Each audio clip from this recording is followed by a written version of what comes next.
बच्चों, स्वागत है आपका द पल्लवी एकेडमी में। और मैं पल्लवी गौड़ एक बार फिर से आपके बीच में उपस्थित हूँ एक नए पाठ की व्याख्या के साथ में।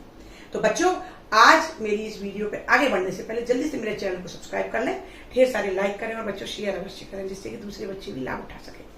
तो बच्चों, आज हम अपनी इस वीडियो में नागार्जुन के द्वारा रचित पाठ फसल कविता के बारे में जानेंगे, उसकी व्याख्या करेंगे।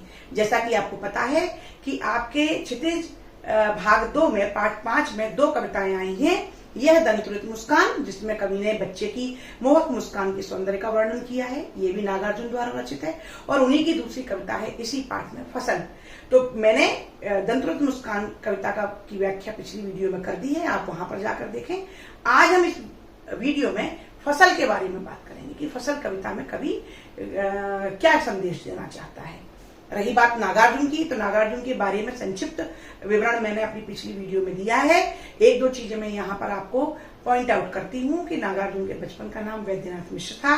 इन्हें आधुनिक कबीर भी कहा जाता है और मैथिली भाषा में ये यात्री के नाम से प्रसिद्ध हैं। इसके अलावा जब मैं जीवन परिचय बताऊंगी तो उनके बारे में डिटेल में आपको बताने वाली हूँ। चलिए, तो अब हम इस पाठ के बारे में बात करते हैं। आज का ये पाठ है फसल। जैसा कि आपको नाम से पता चल रहा होगा कि फसल मीन्स खेती, यानी कि जो अनाज जिसे हम खाते हैं, जो हमारे घरों में गेहूं, चावल, दाल इत्यादि कई प्रकार के जो अनाज हैं, ये बच्चों खेतों में उगाए जाते हैं। यदि आप शहरी हैं, शहरी क्षेत्र में निवास करते हैं, तो आप को मैं बता दूं कि खेतों में मिट्टी में बड़े बड़े मैदानों में ये अनाज उगाए जाते हैं, बीज बोया जाता है, उनमें पानी, खाद और किसानों की मेहनत इत्यादि सभी चीजें लगती हैं, तब ये फसल पककर हमारे पास में दुकानों के माध्यम से, कई माध्यमों से अनाज के रूप में आती है। और यदि आप ग्रामीण क्षेत्र में निवास करते हैं तो बच्चों आपने खेती होते देखी ही होगी। तो कवि ने अपनी इस कविता में फसल के माध्यम से, फसल कविता के माध्यम से समाज के एक बहुत ही संवेदनशील मुद्दे को उठाया है। कवि का इस कविता के पीछे लिखने का उद्देश्य यह था कि अक्सर हम अपने आसपास देखते हैं कि खेती करने वाले किसानों को, खेतों में काम करने वाले मजदूरों को या कामगारों को हम बड़ी हेय दृष्टि से देखते हैं, या फिर हमारे घर में जो अनाज आता है हम उसका मूल्य ही नहीं समझते। तो इन सभी छोटी छोटी बातों के लिए कविता के माध्यम से कवि ये संदेश देना चाहता है कि हमारे जीवन में जिस अनाज के बिना हम जीने की कल्पना भी नहीं कर सकते, हम जीवित ही नहीं रह सकते। भाई, हम खाएंगे नहीं तो जिएंगे कैसे? तो भोजन के लिए हमें इस अनाज की बहुत आवश्यकता है। तो हमें इस अनाज का, इस फसल उगाने वाले किसानों का, इस फसल का, खेती का सम्मान भी करना चाहिए। इस कविता के माध्यम से कवि ने श्रम के महत्व को परिभाषित किया है। कवि ने यहाँ पर खेतों में किस प्रकार से मनुष्य का श्रम बीजों के साथ साथ बोया जाता है, उसके पसीने की बूंदें उस जमीन में समाकर और उस फसल को उगाने का कार्य करती हैं, इन बिंदुओं पर अपनी ये कविता लिखी है। साथ ही कवि ने प्रकृति का महत्व भी इस कविता में दर्शाया है। बच्चों, जैसा कि हम जानते हैं कि बिना प्रकृति के कुछ भी अर्जित कर पाना हमारे लिए असंभव है, चाहे वो जल हो, चाहे वो वायु हो, चाहे वो सूर्य का प्रकाश हो। इनके योगदान के बिना खेतों में भले ही मनुष्य कितना भी श्रम कर ले, यदि ये 3 चीजें उसमें समाहित नहीं होंगी तो फसल उगाना असंभव है और बिना फसल के हमारा जीना असंभव है। तो इस प्रकार से खेती के लिए आवश्यक इन तत्वों को लेकर कविता में कवि ने इनके योगदान और इनके मूल्य को समझाने का प्रयास किया है। तो अब हम कविता को में आगे की ओर बढ़ते हैं। जल्दी से आप अपनी किताब उठाइए और मेरे साथ में पाठ को पढ़िए। नहीं ढेर सारी नदियों के पानी का जादू, एक के नहीं, 2 के नहीं, लाख लाख कोटि कोटि हाथों के स्पर्श की गरिमा, एक की नहीं, 2 की नहीं, हजार हजार खेतों की मिट्टी का गुणधर्म। बच्चों, ये कुछ पंक्तियां हैं, इसमें सभी जो शब्द हैं बहुत ही सरल हैं, तो आपको इनके अर्थ भी समझ में आ रहे होंगे। अब हम संदर्भ प्रसंग की बात करते हैं। बच्चों, आपकी परीक्षा में एक प्रश्न आता है कि निम्नलिखित पंक्तियों का संदर्भ प्रसंग सहित व्याख्या कीजिए। तो मैं पिछली कई वीडियो में आपको संदर्भ के बारे में बता चुकी हूँ कि संदर्भ और प्रसंग क्या है। तो संक्षेप में यहाँ फिर लेते हैं कि संदर्भ का अर्थ होता है कि आपकी परीक्षा में ये जो प्रश्न पूछा गया है, दरअसल ये किस पाठ से आया है, ये आपको पता करना होता है। तो आप पंक्तियों को पहचानेंगे और वहां पर ये देखेंगे कि ये किस पाठ से ली गई है। तो ये जो पंक्तियां हैं इसमें पुस्तक का नाम है क्षितिज भाग 2, पाठ का नाम है फसल और रचयिता है कवि नागार्जुन। ये 3 चीजें संदर्भ में लिखनी होती है।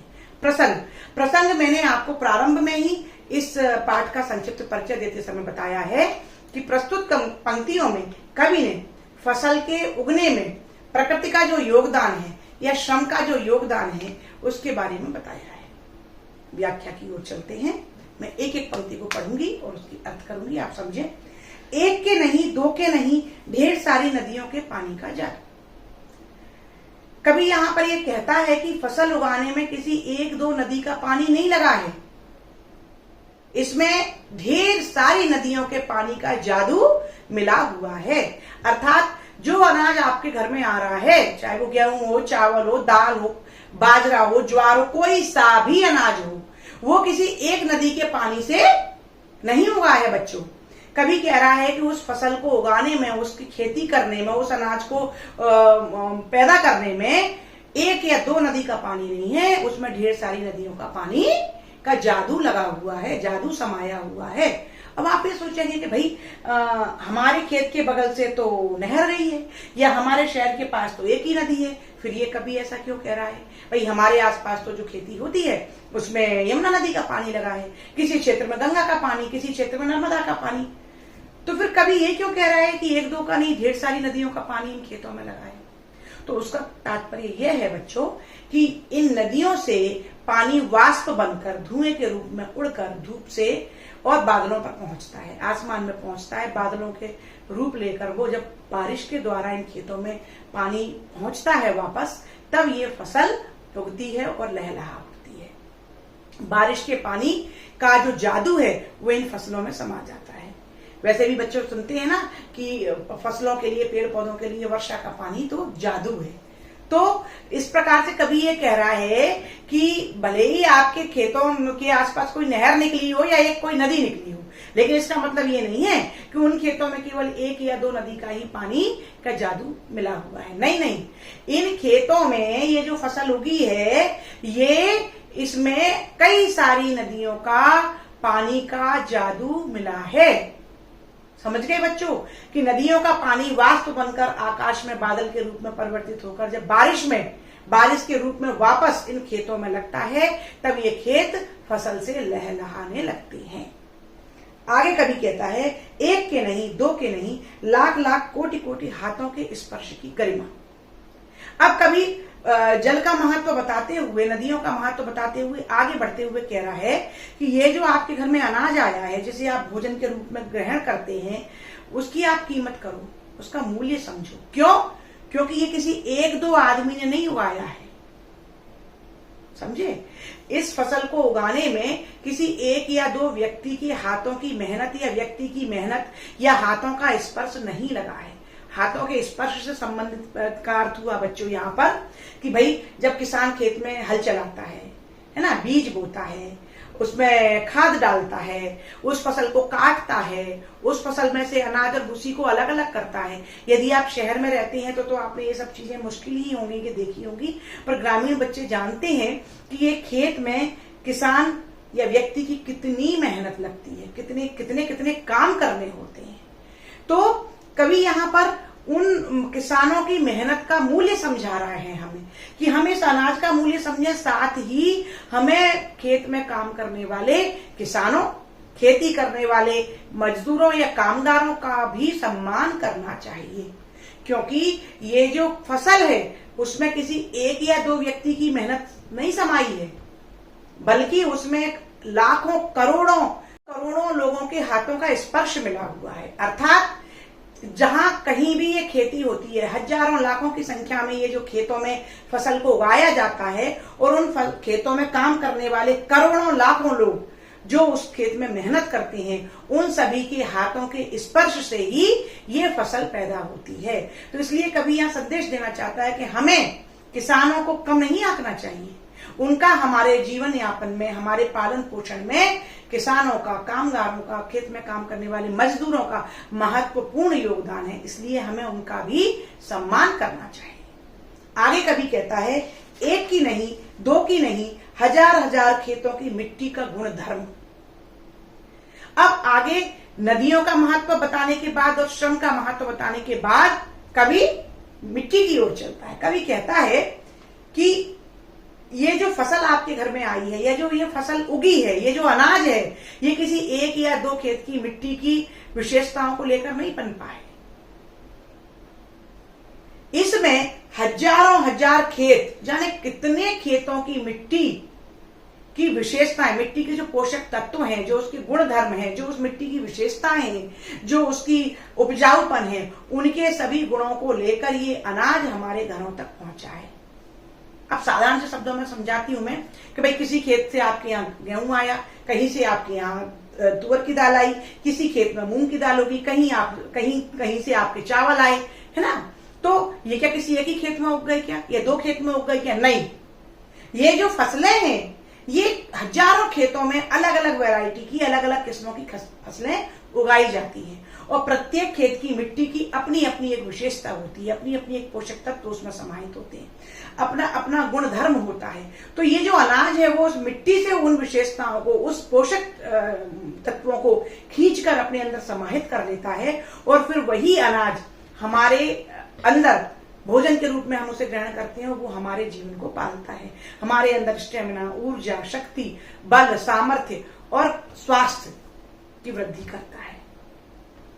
तो कवि यहां पर यह समझाना चाहता है कि इस फसल को एक या दो खेतों की विशेष गुण धर्म या पोषकता नहीं मिली है, बल्कि इस अनाज में, इस फसल में हजारों खेतों की जो मिट्टी है, जो अलग अलग प्रकार की मिट्टी है, और उस मिट्टी के जो उपजाऊपन है, जो विशेषताएं हैं, वे सभी इस फसल में जब मिलती हैं तब ये फसल उगती है और पैदावार बढ़ती है, और ये कई माध्यमों से फिर हमारे घर तक ये फसल आती है। तो इस प्रकार से कवि इन पंक्तियों के द्वारा नदियों का महत्व, प्रकृति का महत्व, यानी कि श्रम के साथ साथ जब नदी का सहयोग मिलता है यानी कि जल के रूप में, और जब मिट्टी का सहयोग मिलता है पोषकता के रूप में, पोषक तत्वों के रूप में, तब ये फसल उगती है। तो इस प्रकार से कवि इन पंक्तियों में किसानों का महत्व बताने के साथ साथ प्रकृति का योगदान भी हमारे जीवन में भोजन के रूप में, इस अनाज में और इस फसल में किस प्रकार से है, ये बताने का प्रयास कर रहा है। तो बच्चों, अब हम इन पंक्तियों के अर्थ को लिखित रूप में कैसे जान सकते हैं, कैसे याद कर सकते हैं, आइए हम वो देखते हैं। संकेत: एक के नहीं से लेकर गुण धर्म तक। संदर्भ: पुस्तक का नाम क्षितिज भाग 2, पाठ का नाम फसल, और रचयिता हैं कवि नागार्जुन। प्रसंग: फसल उगाने के लिए आवश्यक तत्वों के महत्व के बारे में बताया गया है। व्याख्या: कवि कहते हैं कि फसल उगाने में कई नदियों का पानी का जादू समाहित है, अर्थात इन नदियों का पानी भाप बनकर बादलों का रूप लेता है और जल वर्षा द्वारा खेत में पहुंचता है, तब यह फसल उगती है। फसल में लाखों करोड़ों श्रमिकों, किसानों की मेहनत, हाथों का स्पर्श लगता है, जो दिन रात इसकी खाद पानी देकर इसकी देखभाल करते हैं। फसल की अच्छी पैदावार में एक या दो खेतों की नहीं बल्कि हजारों खेतों की मिट्टी के पोषक तत्व समाये हुए हैं। इस प्रकार कोई भी फसल उगाने के लिए गुणवत्तापूर्ण मिट्टी का होना बहुत आवश्यक है। ताकि आगे की पंक्तियों का अर्थ देखते हैं, मेरे साथ आप भी पढ़िए। फसल क्या है? और तो कुछ नहीं है वह, नदियों के पानी का जादू है वह, हाथों के स्पर्श की महिमा है, भूरी काली संदली मिट्टी का गुणधर्म है, रूपांतर है सूरज की किरणों का, सिमटा हुआ संकोच है हवा की तिरकन का। तो ये पंक्तियां हैं। यहाँ पर सभी जो शब्द हैं वो सामान्य से शब्द हैं, तो मुझे लगता है कि आपको इसकी अर्थ समझने में कठिनाई नहीं होगी। संदर्भ और प्रसंग: इस पूरे पाठ का एक ही संदर्भ है और प्रसंग भी समान ही है कि प्रस्तुत पंक्तियों में कवि फसल उगाने के लिए आवश्यक तत्व नदी, मिट्टी, सूर्य की किरणें और श्रम, साथ ही हवा, इन सभी तत्वों की योगदान के बारे में लिख रहा है। व्याख्या: अब कवि से किसी ने प्रश्न पूछा, मान लो कि फसल क्या है। कवि के सामने एक प्रश्न आया, उसके मन मस्तिष्क में एक विचार आया कि ये आखिरकार फसल है क्या। तो कवि उसके उत्तर में कहता है, फसल क्या है? और तो कुछ नहीं है वह। कवि कहता है कि कुछ भी नहीं है फसल, इसके अलावा, किसके अलावा? नदियों के पानी का जादू है वह। कवि कहता है कि फसल क्या है? वही फसल नदियों के पानी का जादू है।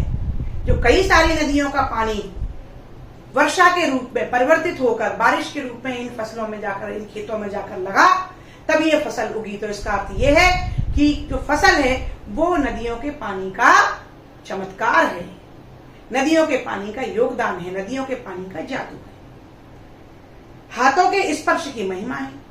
दूसरा फसल क्या है? एक तो नदियों के पानी का जादू है, दूसरा हाथों का स्पर्श।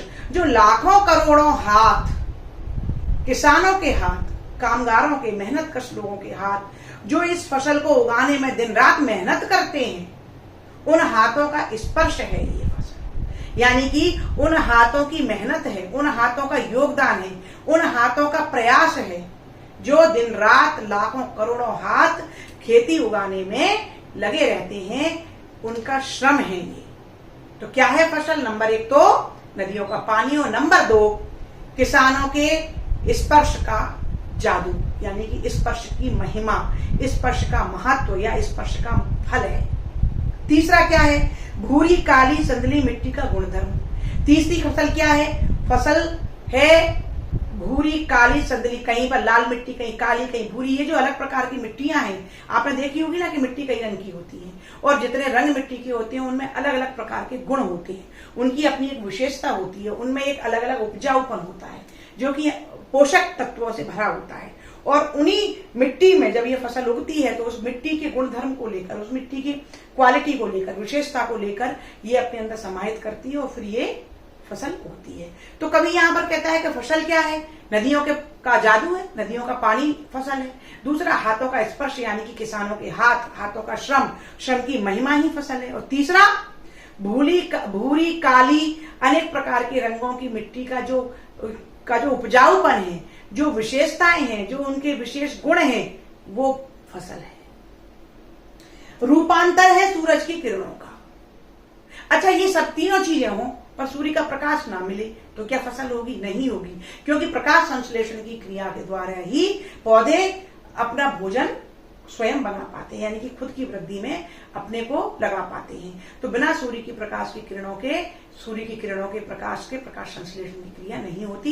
ये आप विज्ञान में पढ़ चुके होंगे। तो फसल को पकने के लिए, फसल को परिपक्व बनाने के लिए, उसमें बीज को पोषित करने के लिए, बीज को पकाने के लिए सूर्य की किरणों की भी आवश्यकता होती है। तो चौथी चीज क्या है कि सूर्य की किरणों का परिवर्तन है। सूर्य की जो किरणें हैं वो फसल है, यानी कि सूर्य की किरणें ही रूप बदलकर फसल के रूप में हमारे सामने आती हैं। सिमटा हुआ संकोच है हवा की थिरकन का। अंत में कवि कहता है कि ये जो फसल है ये हवा का सिमटा हुआ संकोच है। ये जो हवा उनको सहलाती हुई है ना, जो फसल को बार बार सहलाकर पोषित करती है, उस हवा का संकोच भरा थिरकन, संकोच भरा नृत्य ही फसल है। तो इस प्रकार से इन पंक्तियों के माध्यम से कवि कहना चाहता है कि एक फसल में नदियों का पानी, कई प्रकार की मिट्टियों का गुणधर्म, सूर्य का प्रकाश और हवा का स्पर्श के साथ साथ करोड़ों लाखों किसानों की मेहनत का प्रतिफल ही फसल है। तो इस फसल कविता की माध्यम से कवि ये संदेश देना चाहता है समाज को कि हमें श्रम का महत्व समझना चाहिए, हमें खेती करने वाले श्रमिकों, किसानों को सम्मान करना चाहिए, हमें अपनी प्रकृति का संरक्षण करना चाहिए, और सबसे बड़ी बात, हमें इस फसल के मूल्य को समझना चाहिए और हमें इस फसल का दुरुपयोग, यानी कि हमारे घरों में जो अनाज आता है उसका दुरुपयोग नहीं करना चाहिए। तो इस कविता के माध्यम से कवि ने बहुत ही संवेदनशील और अति महत्वपूर्ण मुद्दे को हमारे बीच में रखा है। तो बच्चों, यहाँ पर ये फसल कविता की व्याख्या कंप्लीट होती है। हम इन पंक्तियों के अर्थ को किस प्रकार से लिखित रूप में देख सकते हैं, आइए थोड़ा पढ़ते हैं। संकेत: फसल क्या है से लेकर थिरकन तक। संदर्भ: इस पाठ का एक ही संदर्भ रहेगा। पुस्तक का नाम, पाठ का नाम और रचयिता है नागार्जुन, पाठ का नाम है फसल। प्रसंग: फसल उगाने के लिए आवश्यक तत्वों के महत्व का वर्णन किया गया है, अर्थात इस पूरी कविता का प्रसंग भी एक ही रहेगा। व्याख्या: कवि कहता है कि फसल क्या है, इसका सिर्फ यही उत्तर है कि फसल कई नदियों का जादू है। फसल कुछ और नहीं है, बस श्रमिकों के हाथों के छूने मात्र का चमत्कार है। यह गुणवत्तापूर्ण मिट्टी काली भूरी मिट्टी की महिमा है। ये सूर्य की किरणों का रूपांतरण है और हवा के चलने से नाचते हुए फसल की थिरकन है। अर्थात फसल, पानी, हवा, सूर्य के प्रकाश, उपजाऊ मिट्टी व करोड़ों श्रमिकों के स्पर्श के जादू के अलावा और कुछ भी नहीं है। मैंने अपनी पिछली वीडियो में यह दंतरित मुस्कान के अंतर्गत एक बात बोली थी कि चूंकि वो वीडियो बहुत लंबी हो रही थी, तो मैं अपनी अगली वीडियो यानी कि इस फसल वाली वीडियो में आपको पाठ के इंपॉर्टेंट प्रश्नों का अभ्यास भी मौखिक रूप से कराऊंगी। तो बस जल्दी से हम लोग थोड़ा सा प्रश्नों पर ध्यान देते हैं। प्रश्न अभ्यास में आप अपनी पुस्तक को खोलें। सबसे पहले यह दंतरित मुस्कान पाठ के प्रश्न आए हैं। तो यहाँ पर प्रश्न है, बच्चे की दंतरित मुस्कान का कवि के मन पर क्या प्रभाव पड़ता है। तो पिछली मेरी वीडियो को देखें, आप इसका उत्तर बड़ी सरलता के साथ दे सकते हैं उस वीडियो को देखकर कि कवि का जो शुष्क हृदय है, जो पत्थर रूपी हृदय है, पत्थर सा कठोर, जो परिस्थितियों के बस निराश हो चुका है और लगभग वो हताश जीवन जी रहे हैं, मृतप्राय जीवन जी रहे हैं, तो बच्चे की मनोहर मुस्कान से उस सूखे हुए कठोर हृदय में बबूल और बांस जैसे शुष्क हृदय में भी आनंद भर गया है और उसमें भी भावों का संचार होने लगा है। वह भी जीवन जीने के लिए प्रेरित होने लगा है। बच्चों की मुस्कान और एक बड़े व्यक्ति की मुस्कान में क्या अंतर होता है। तो ये तो साधारण सी बात है कि बच्चों की मुस्कान बड़ी ही निश्चल होती है, पवित्र होती है, उसमें छल कपट रहित होती है, बड़ी ही भोली होती है और मनोहारी होती है, मन को अच्छी लगने वाली होती है। और वहीं पर जो बड़े लोगों की मुस्कान होती है वो कई अर्थों में व्यक्ति को अलग अलग प्रकार से परिभाषित करती है। जैसे कि कई बार व्यक्ति का कुटिल मुस्कुराहट भी हंसता है, कई बार व्यक्ति की मुस्कुराहट में बनावटीपन भी दिखाई देता है, लेकिन बच्चों की जो मुस्कुराहट होती है उसमें कोई भी छल कपट और बनावट से भी दूर होते हैं, इसलिए उनकी मुस्कान बड़ी ही मनोहारी और मन को आनंद देने वाली होती है। कवि ने बच्चे की मुस्कान के सौंदर्य को किन किन बिंबों के माध्यम से परिभाषित किया है। देखिए यहाँ पर एक तो उसने कवि की जो मुस्कान है उसको क्या कहा है कि मृतकों में जान डालने वाली प्राणवान मुस्कान उसको बोला है। प्राणवान मुस्कान अर्थात कि जो पिघलकर इतनी प्राणवान है जो कि पत्थर जैसे कठोर हृदय को भी पिघलाकर उसमें आनंद का झरना बहा सकती है। इसी प्रकार से उसकी मुस्कान के प्रभाव से बच्चे जो हृदय है उसका शुष्क और कांटेदार, जो बबूल और बांस जैसा जो उसका शुष्क हृदय हो गया है, उसमें भी शेफालिका के फूल से झड़ने लगे हैं। यानी कि बच्चे की जो मुस्कान है वो शेफालिका के फूल के समान प्रतीत हो रही है। ठीक है, तो इस प्रकार से कवि ने यहाँ पर अलग अलग प्रकार से कवि ने उसके मुस्कान के जरिए बिंब को प्रस्तुत किया है। अगला है फसल। कवि के अनुसार फसल क्या है। तो अभी लास्ट की पंक्तियों में मैंने आपको अर्थ बताया कि कवि के अनुसार फसल है कई नदियों का पानी का जादू, लाखों करोड़ों हाथों किसानों के हाथों का श्रम का महत्व, कई खेतों की मिट्टी के गुणधर्म, सूर्य की किरणें और हवा की थिरकन ही फसल है। कविता में फसल उपजाने के लिए आवश्यक तत्वों की बात कही गई है। वे आवश्यक तत्व कौन से हैं। तो देखिए, पानी यानी नदियों का पानी, श्रमिक का श्रम, उपजाऊ कई प्रकार की मिट्टी, सूर्य का प्रकाश और हवा, ये 5 पोषक तत्व हैं जो कि फसल उपजाने के लिए आवश्यक है। फसल को हाथों के स्पर्श की गरिमा और महिमा कहकर कवि क्या व्यक्त करना चाहता है। तो मैंने प्रारंभ में ही बताया है बच्चों कि फसल कविता के माध्यम से कवि ने किसानों के महत्व को परिभाषित किया है। हमें ये संदेश दिया है कि यह जो फसल है वो हाथों के स्पर्श की गरिमा, यानी कि इसमें लाखों करोड़ों किसानों के हाथों का स्पर्श मिला हुआ है, उनका श्रम मिला हुआ है, उनका योगदान है। इसलिए हमें उनकी इस महिमा को, उनके इस महत्व को पहचानना चाहिए और हमें इन श्रमिकों के, इन किसानों का सम्मान करना चाहिए और उनके अमूल्य योगदान को, हमारे जीवन को चलाने में, हमारे जीवन के पालन पोषण करने में उनके अमूल्य योगदान की सराहना करनी चाहिए। भाव स्पष्ट कीजिए। रूपांतर है सूरज की किरणों का, सिमटा हुआ संकोच है हवा की थिरकन का। तो बच्चों, मैंने यहाँ पर अभी आपको व्याख्या बताई कि सूर्य की किरणों का रूपांतर यानी परिवर्तित रूप। तो सूर्य की किरणें फसल में जाकर उस बीज को परिपक्व करने में, उस फसल में जो कच्चापन होता है उसको दूर करने में अपना योगदान देती है। साथ ही प्रकाश संश्लेषण की क्रिया के द्वारा भोजन स्वयं, पौधे अपना भोजन स्वयं बना पाते हैं और अपनी वृद्धि और विकास कर पाते हैं, जिससे कि फसल खेतों में और अच्छे प्रकार से लहलहाने लगती है। बिना सूर्य के प्रकाश के फसल का उगा पाना असंभव है। तो यहाँ सूर्य की किरणों का परिवर्तन ही फसल है। साथ ही हवा की थिरकन, हवा की संकोच, हवा की मंद मंद जो हवा चलकर उस फसल को जो सहलाती है, वो ऐसा लगता है जैसे कि संकोच वश हवा के स्पर्श से जो फसल की जो थिरकन होती है, जो नृत्य होता है, वह यहाँ पर कवि व्यक्त करना चाहता है। और इस प्रकार से इन दोनों पंक्तियों में कवि सूर्य की किरणों का महत्व और फसल में हवा का महत्व को परिभाषित करता है। तो इस प्रकार से बच्चों, मैंने इस कविता में आपको फसल कविता की व्याख्या के साथ साथ पाठों के प्रश्नों को भी मौखिक अभ्यास कराया है। मुझे पूरी उम्मीद है कि आपको ये वीडियो बहुत ही अच्छी लग रही होगी। मैं अपनी अगली वीडियो में आपका जो आगे का पाठ है संगतकार, उसकी व्याख्या करने वाली हूँ। तो आप मेरी आगे की सभी वीडियो को इसी प्रकार देखते रहें। और मैंने अपनी पिछली वीडियो में प्रारंभिक सभी पाठों की बड़े ही सरल और रुचिकर तरीके से व्याख्या की है, तो आप उन वीडियो पर भी जाकर देखें। मेरी सभी वीडियो को देखने के लिए जल्दी से मेरे चैनल को सब्सक्राइब करें, मुझे ढेर सारे लाइक करें और हाँ बच्चों, शेयर अवश्य करें। मुझे आपकी लाइक और शेयरिंग की बहुत आवश्यकता है। आपके उज्जवल भविष्य की बहुत बहुत शुभकामनाएं। धन्यवाद। नमस्कार।